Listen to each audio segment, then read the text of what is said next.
Hello, everyone. Welcome to Talking Logistics, where we have conversations with thought leaders and newsmakers in the supply chain logistics industry.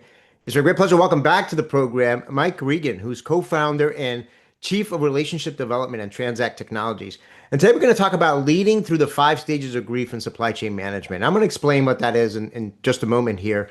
But certainly, we're kind of near the end of 2025, and all year, companies have been dealing with numerous challenges, right? We've got cost pressures, regulatory changes, the never-ending tariffs, geopolitical uncertainty.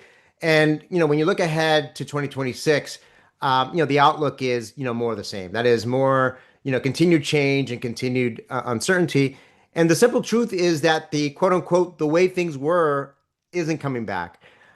So in this episode, we're going to look at the current industry trends through a unique and relevant lens, and that is the Kubler-Ross framework, right? The five stages of grief. You got denial, anger, bargaining, depression, and then ultimately acceptance.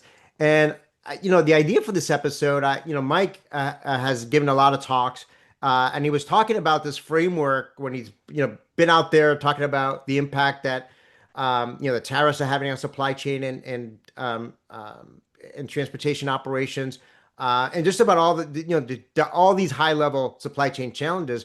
And I thought it was kind of a creative or a different kind of lens to look at this. So that became kind of the catalyst for having him come in the program. And if you've heard Mike speak before, maybe on his 2-minute warning videos or on previous episodes of Talking Logistics, you know that he has a unique way of cutting through the noise and getting to the heart of what's really happening in transportation and supply chain management. So it's always a pleasure to have him on the program. And with that, Mike, welcome back. Adrian, I'm thrilled and delighted to be with you. A lot of stuff going on. I'm looking forward to the conversation. We're living in a sea of uncertainty and all sorts of wonderful things. Like what's that Chinese wish purportedly, may you live in interesting times. We're living in interesting times. I don't know any other way to say it, Adrian. Yeah, well, certainly, very interesting times. But maybe before we kind of dive into this Kubler-Ross framework, it was I was looking at the calendar, and it was almost exactly a year ago that you were on the program. Like you said, a lot has happened in just the past 12 months. You talk to a lot of executives, you go to a lot of conferences, you're a keynote speaker in a lot of places. So not only do you get to interact with your clients there at TranzAct, but you get to interact with many in the industry. Um, as we're heading into 2026, I mean, what is top of mind for executives today? Oh, that's a great question. And I think you touched on it at the very beginning, the level of uncertainty. Most of the people, I'm involved in various organizations of presidents and CEOs, chaired a network, for example, with about over 4,000 manufacturers and things like that. One of the things we want to know is A, what game are we playing? B, what are the rules of the game? And C, how do I do well in this game? And now, when I don't know what game I'm playing, I don't know what the rules are, and I'm not even sure what a success look like. I I do this individually, and I think you and others leading companies do it as well. You tend to become conservative in pulling your horns.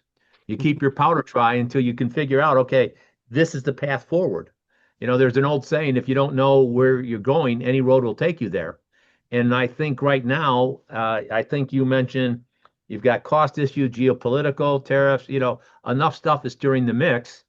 And one of the things that we do, Adrian, love to talk to people like you, but we interview economists like Gary Schilling, and we interview a bunch of people. Walter Kimsis, for example, is on our supply chain huddles. He's a great economist as well. And I can show you chart after chart. Business investment is plunged. In the trucking industry, there's all sorts of things going on that create uncertainty. And so that, I think, is top of mind. How do we get out of that? How do we get to a level, stable playing field? I love the water, and I've been on the water when the waves gotten real rough, and you're like, when can we get through this? And then, I went to Antarctica. I went through the Drake Passage, and they called it the Drake Lake because the swells were only 6 to 8 feet at that time. But we did have a night where the swells were estimated to be between 20 to 30 feet. And we were saying 20 to 30 feet 6 to 8 feet looks good. And I think that's kind of the mindset that some of the people running organizations are taking a look at today. If we can get out of the 20 to 30 foot waves, we can deal with the 6 to 8 feet waves, the swells a lot easier. Yeah, and I hear much of the same thing as well. And you talked about water, and I know this is something else that you've talked about too, which is there's always been uncertainty in supply chain management, and there's always been change in supply chain management. But I think compounding the uncertainty is something else that you've talked about in the past is the kind of the iceberg of ignorance, right? Where there's uncertainty, and then there's like you don't know what you don't know, or at least a lot of the people that are making the decisions may not even have the full picture of what's going on, right? Exactly correct. That iceberg of ignorance that we started talking about 8, 9 years ago was pioneered by a Japanese business consultant, and it says at the top, the C-level executives, they're only aware of 4% of the issues that are confronting the people down on the line, the things that are actually impacting your performance with your customers, your capability to work with suppliers. Below the C-level, Adrian, if I get down to the VP and director level, they're aware of something like 8 to 10%. And the percentages, I might be off by a point here too, but general idea. Then the people in the middle, the managers, are probably aware about 30%. But the people actually out in the field, the people on the line, they're aware of the problem at like 100% because they're the ones who are impacted by those problems. It's, customers not getting what they want because of issues with fill rates. It's stuff from suppliers, not getting stuff from suppliers because of various issues. And so when you break that down, it creates a very compelling framework to assess where do I stand as the leader of the organization. I've been very active in an organization. I mentioned Young Presidents Organization, and I love talking with YPOers. It's the preeminent worldwide organization, 35,000 plus CEOs and presidents and all. And one of my buddies that I have an enormous amount of respect to, an East Coast guy like you who lives in Rhode Island, Carl. Carl is really good at understanding problems throughout the organization. He does that by seeking input. He doesn't sit in his office waiting for the problems to bubble up. He's out there talking to people. And I think, when we eventually get into what's going on in the supply chain, uh, I think one of the great challenges for leaders is to do a little bit more of a deep dive about what's really going on in my supply chain because your supply chain literally touches most areas of your company. And typically, believe it or not, Adrian, you've done a tremendous amount of research on this. It can be 12 to 15 to 20% of your sales dollars are being allocated to supply chain related activities. Right. And I think that the recognition that wasn't recognized, not that long ago is that, transportation, logistics, supply chain doesn't just impact the bottom line, the cost side of the balance sheet and and the P&L, but it also impacts the top line, right? It limits your top, if you don't have strong if and capable supply chain processes, logistics processes, it impacts top line growth, it impacts market share, it impacts customer satisfaction.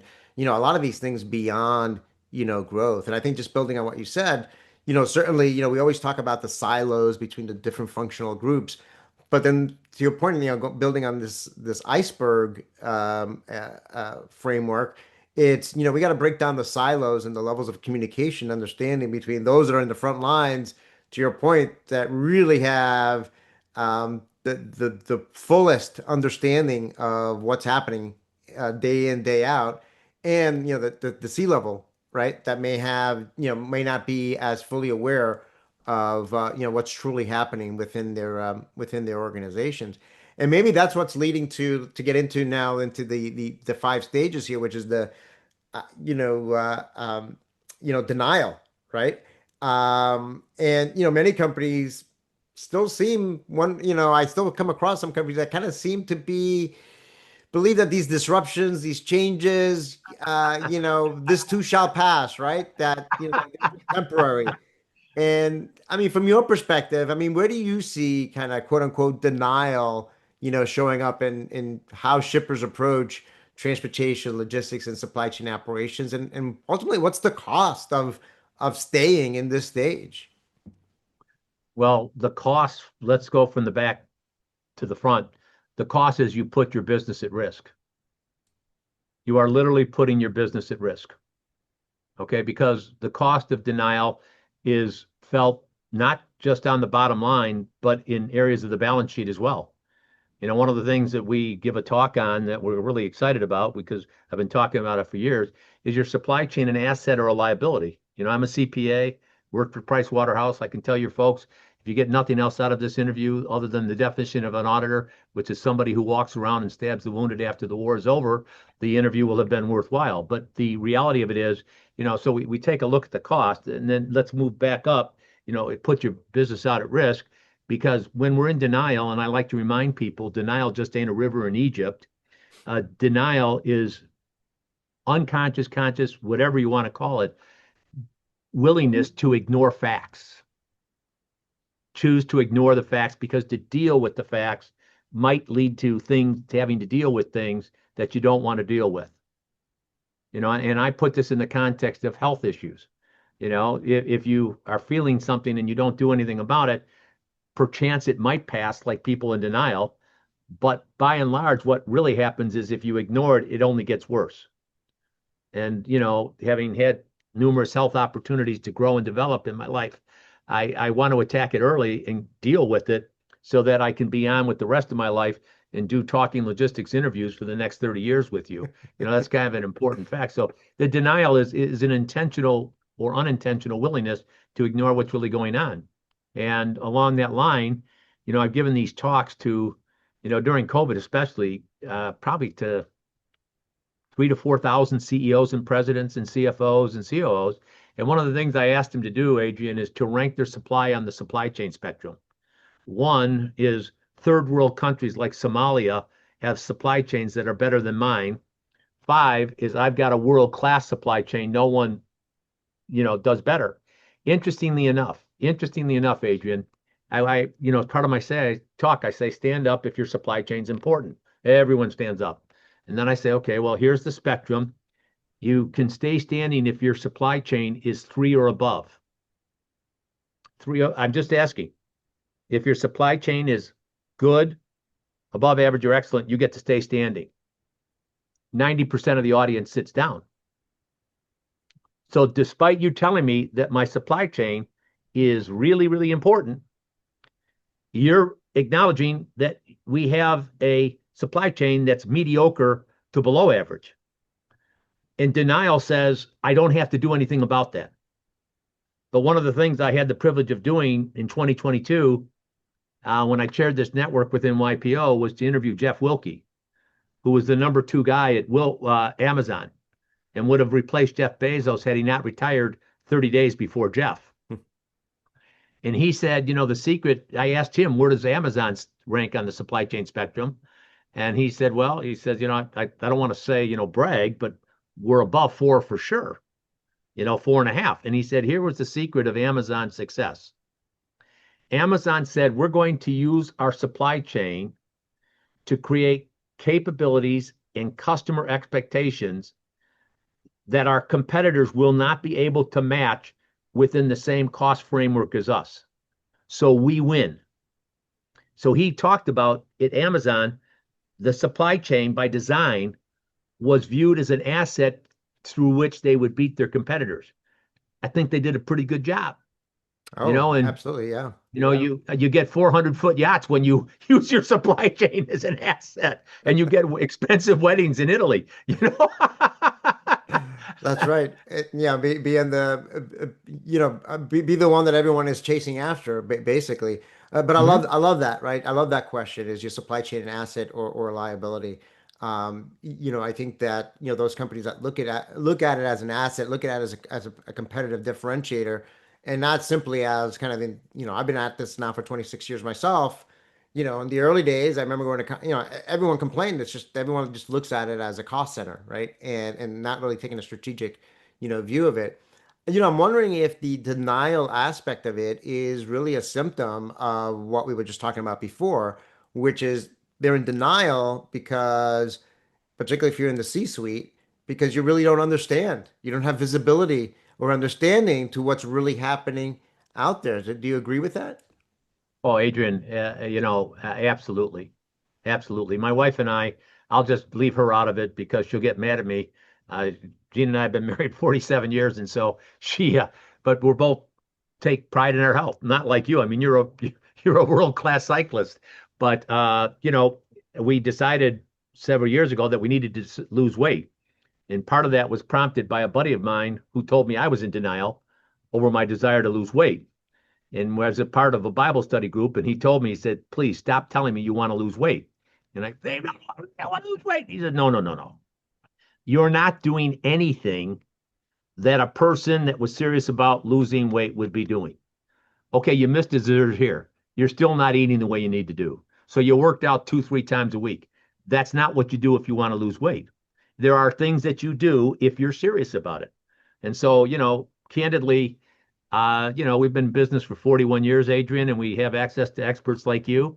We can walk into an organization and within a day or two get a pretty good assessment of where you're at with your supply chain. And so once I in denial, it says, well, I have a mediocre supply chain, but it's really not that bad for my business. And I tell everybody, as long as your other competitors have supply chains that stink, you're okay.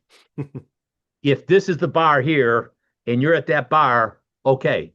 But if you have a company, I call it in my speeches, that goes Amazon on you and raises the bar, you have a problem. And you cannot fix that problem within a month, 2 months. It's part of a year-long commitment that says we're going to be intentional by design in building a stronger supply chain. And I Yeah. will tell you the thing that COVID exposed was just how poor the state of supply chains were for a lot of shippers. And can I be excruciatingly blunt, as you as you sometimes have encouraged me to be, the tariffs are doing the same thing.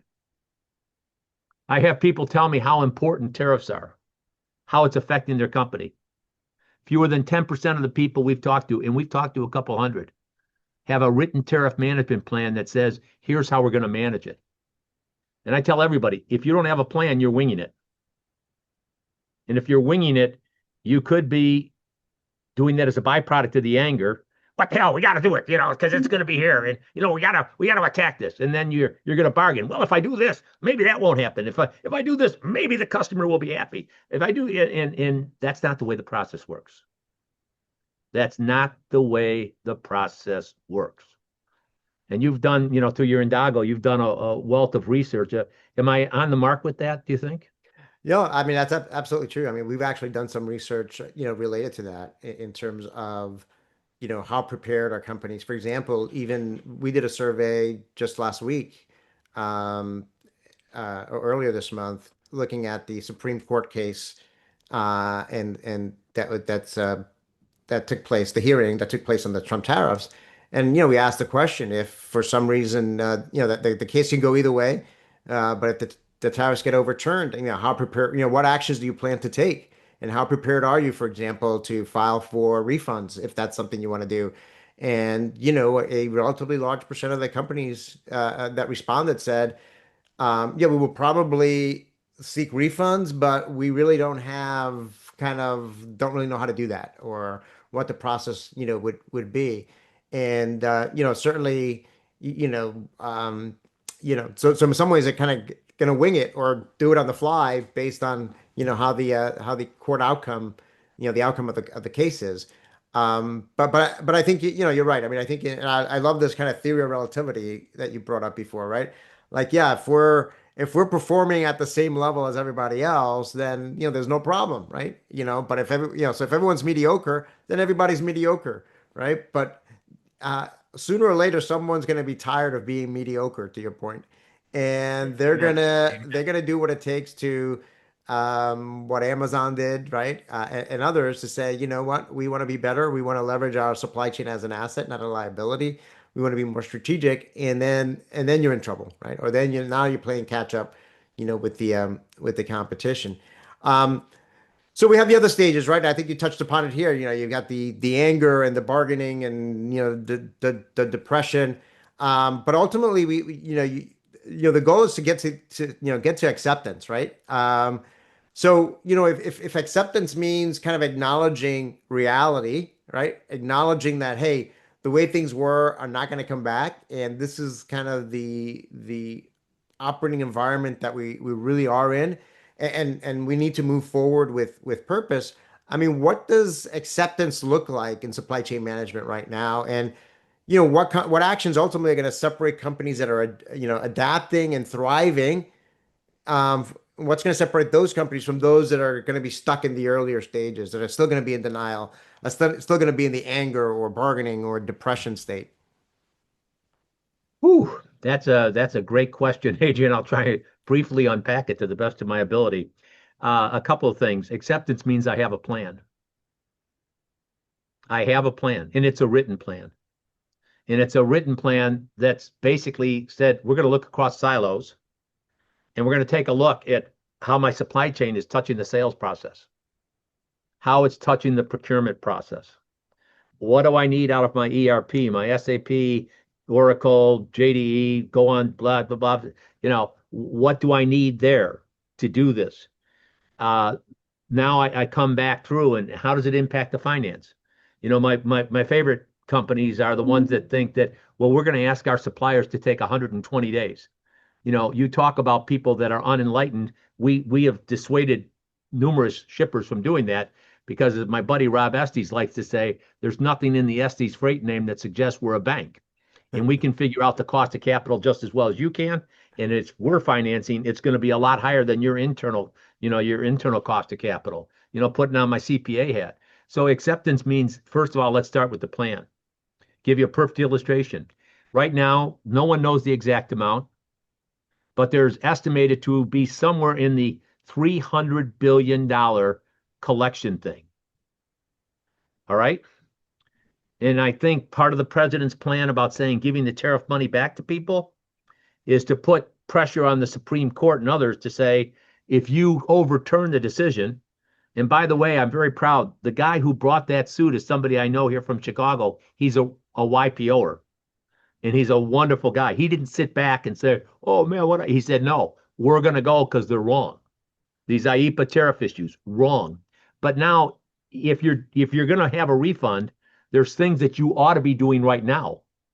Your paperwork and documentation had better be like really good, and you better be able to pull the trigger in a hurry.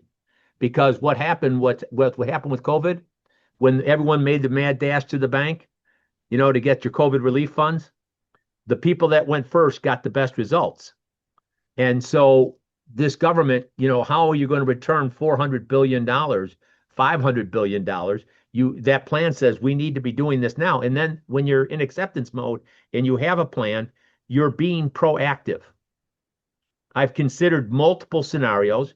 First of all, I've accepted that the conditions we're experiencing aren't temporary. I've delineated by the stuff that the storm's going to blow over, and then I've delineated the stuff that's going to cause damage, the hurricane. Here's what my relief efforts look like if it's a hurricane. Acceptance means that everyone is aware that there's certain things you can't control. One of the things that to this day blows me away is I used my weight example with you. I've talked to CEOs about this. We just did a tariff webcast for presidents and YPOers, and we've done 4 webcasts with CSEMP, Knit League, and others, and they've been great things. And what just blows me away, a friend of mine, he has about $100 million company. He's getting killed by the tariffs, and it's compounded because his company depends on the importation of raw dirty magnets. What did the Chinese cut out when they went to the export controls? Dirty magnets. Yet he's got a competitor that's trying to do something by going to Mexico and Canada.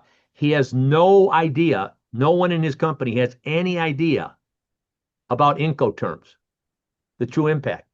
No one has any idea about the China plus one, China plus two. And here's the thing that is distressing. One phone call, he can get help. Acceptance means I'm going to ask for help. One of the things I love to do, I'm nowhere near your skill set on the presentation side, but one of the things I like to do at a lot of my ends of my presentations is to have people stand up and grab each other's hands and say, "Can you help me?" And people say, "Well, Mike, if I ask for help, they'll know that I'm not qualified. They'll know that, Mike, if I admit that I don't know, I might lose my job." And I like to remind people when they say, if I don't ask for help, then I can travel under the radar screen. You can't. You cannot travel under the radar screen because sometime that COO, chief supply chain officer, CFO, they're going to say, well, there are people out there that can do this and make our problem disappear like this. Why aren't you? Why am I the one that's bringing it to you? Why aren't you the one bringing it to me?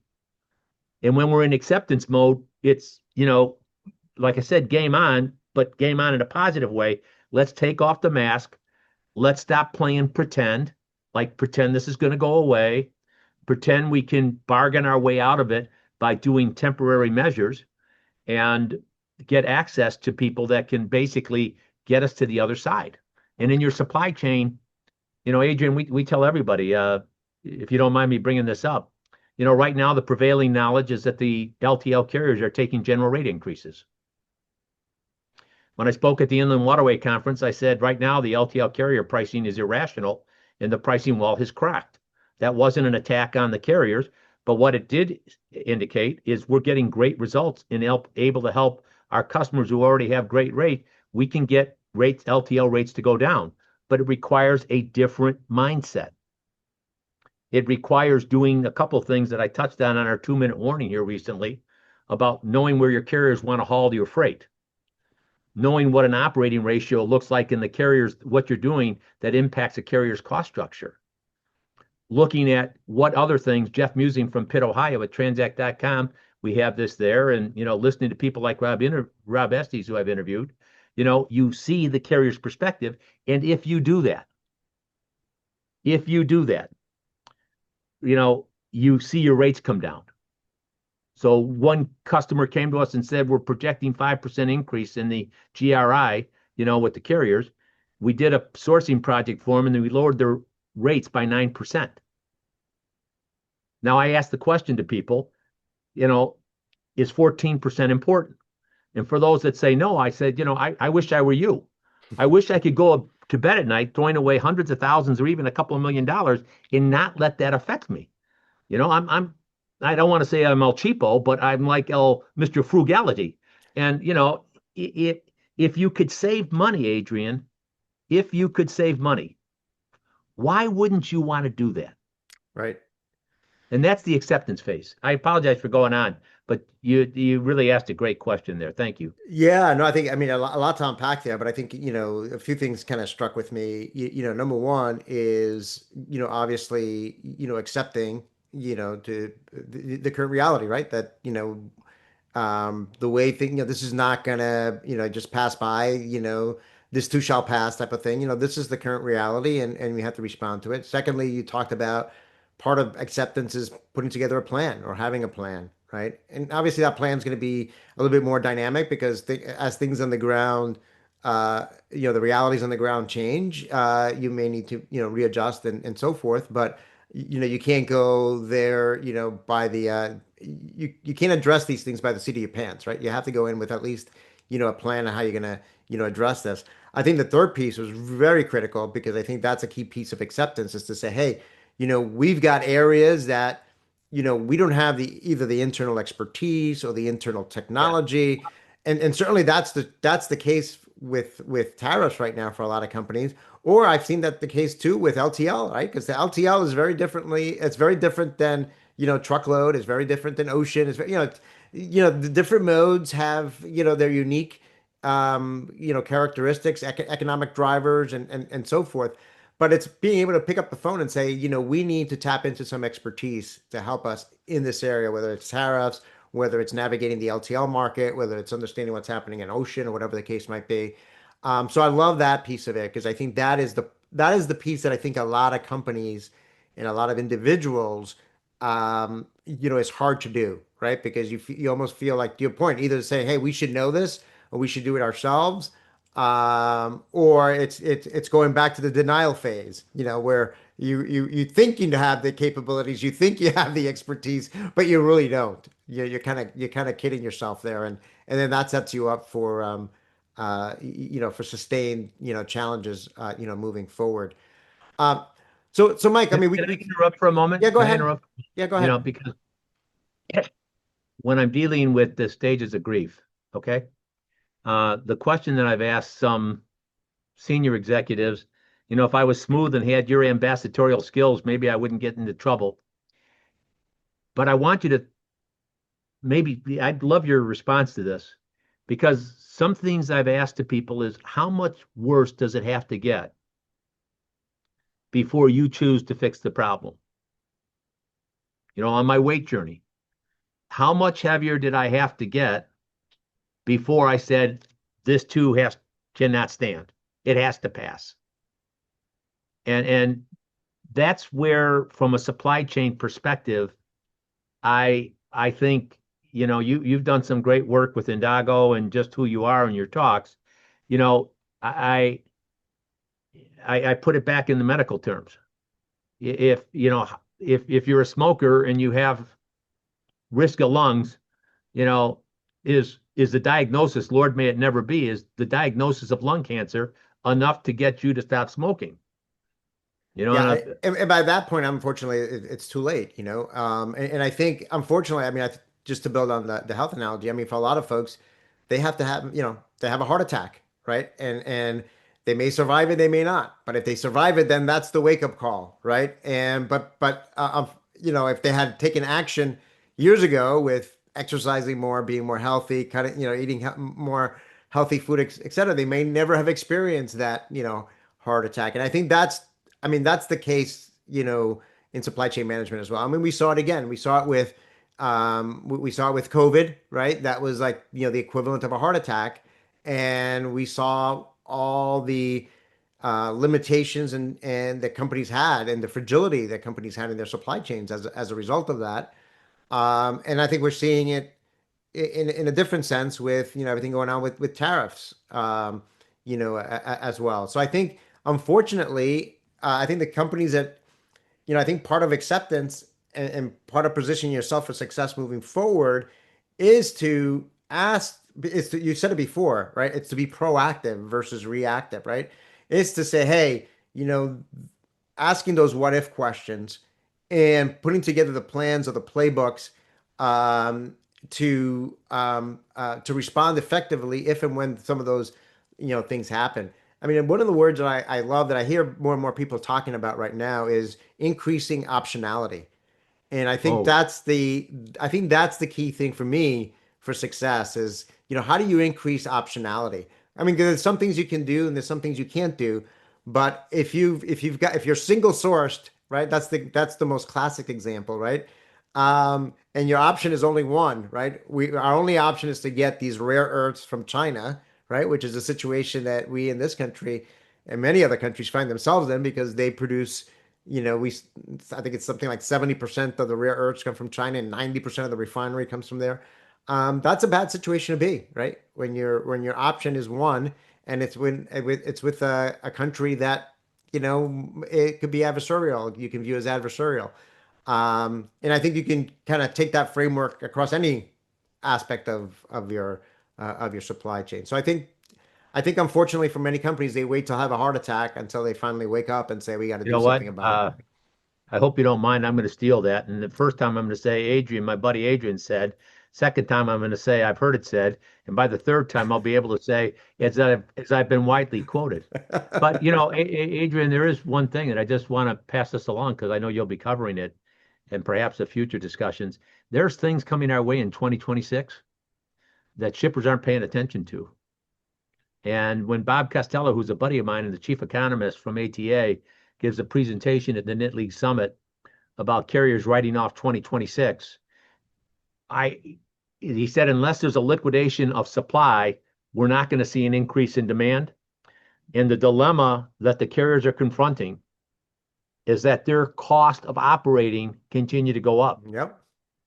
And we're seeing potential the 2027 emissions requirement increasing the cost of a truck by as much as 25 to 35,000.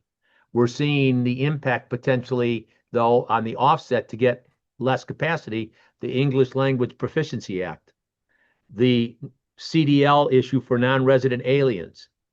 We're seeing the cost of insurance.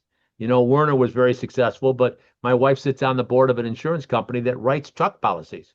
Yeah, yeah, you're going to be shocked to hear this. Not really, but it's not like there's a lot of insurance companies that are saying, "Wow, we're looking for ways to write more trucking insurance."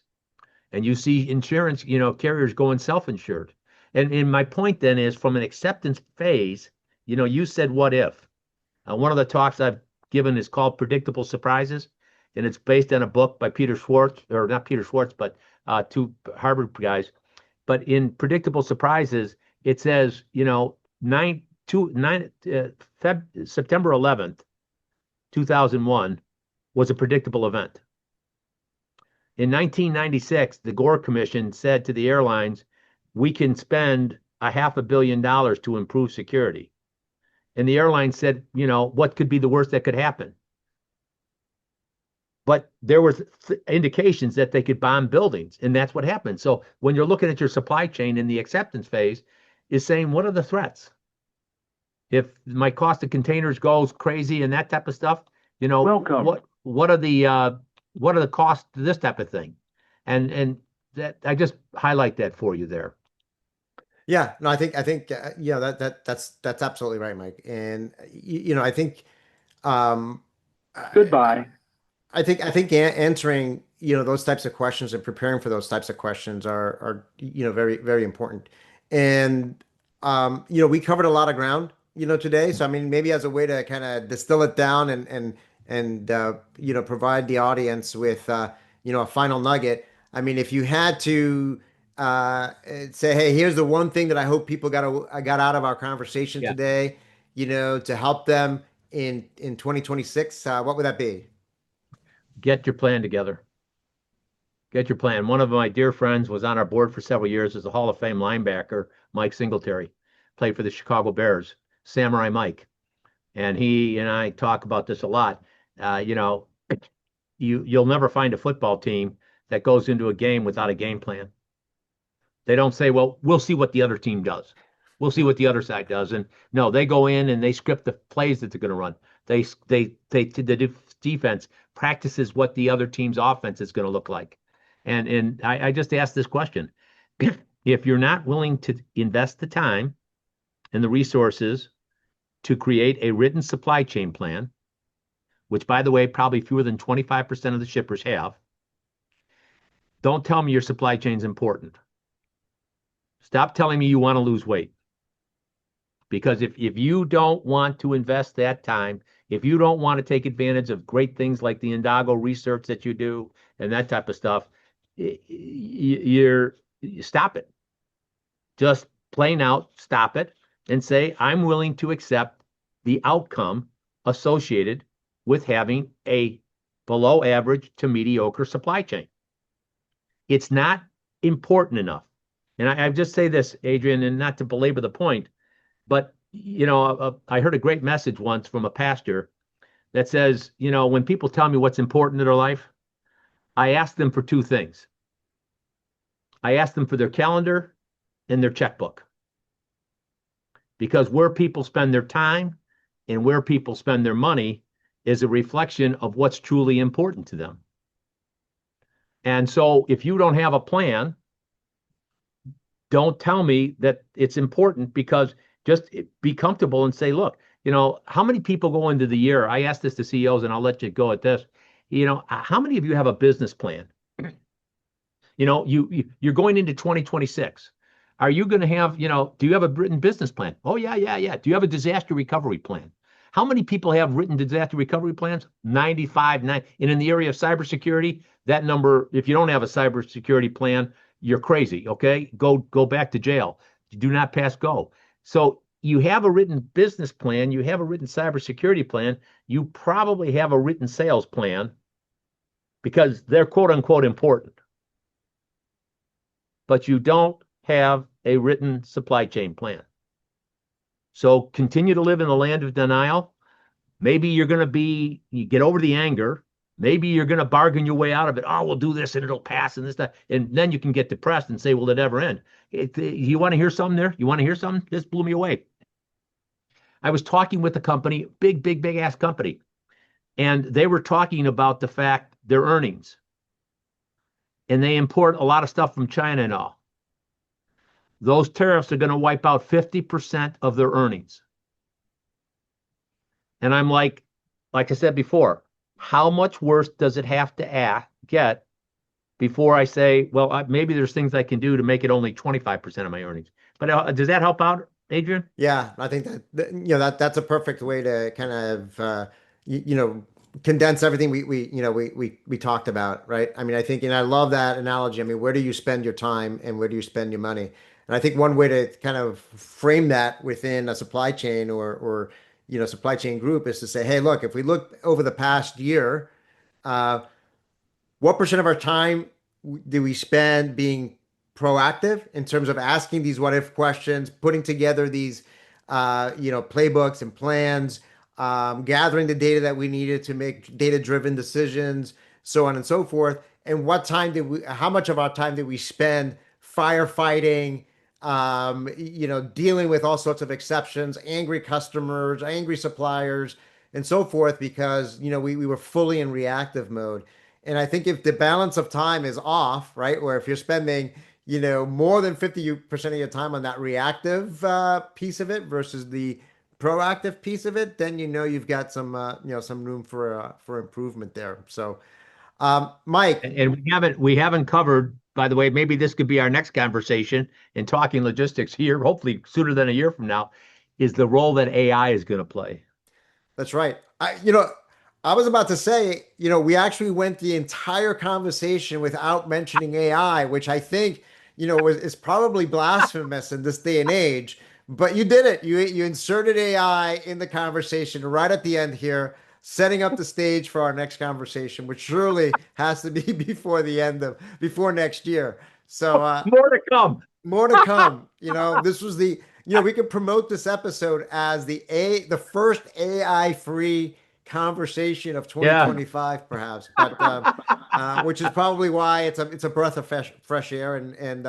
But Yeah. Mike, Thank you. always a pleasure. Like I said at the onset, I love the fact that obviously you've got a wealth of experience, but also a wealth of knowledge from all the different people you talk to and meet with and so forth, and you tell it like it is. So I appreciate you, making the time to be on the program. Hey, Adrian, listen, anytime. It's always a pleasure and an honor. Hope you have a wonderful Thanksgiving. And anytime you call, I haul. Okay. Thanks so much. Great. Well, thank you. And I'll be remiss. And I'll end on this. I want to thank you again and TranzAct for Well, sponsoring our logistics leaders for Type 1 Diabetes Cure Team. I'm wearing the sweatshirt here and you got the as logo here. You got and, the and logo here. and I've got the logo here for being our team sponsor. Yeah, I do it So for the swag. yes, that's But anyway, Thank very you. meaningful support. Obviously A my great daughter has cause. type 1, and I think some folks with type 1 as well. And again, I really appreciate your support all these years with that cause. Well, with that, if you're watching this episode on demand and you've got a question or a comment for Mike, and you're watching this either at the TranzAct Technologies website or on Talking Logistics, feel free to reach out to Mike via that way, or you can find him on LinkedIn and all sorts of ways. And I'm sure he'll be more than be happy to respond via that medium. So again, thank you for watching, and look forward to seeing you in a future episode Talking Logistics. Have a great day.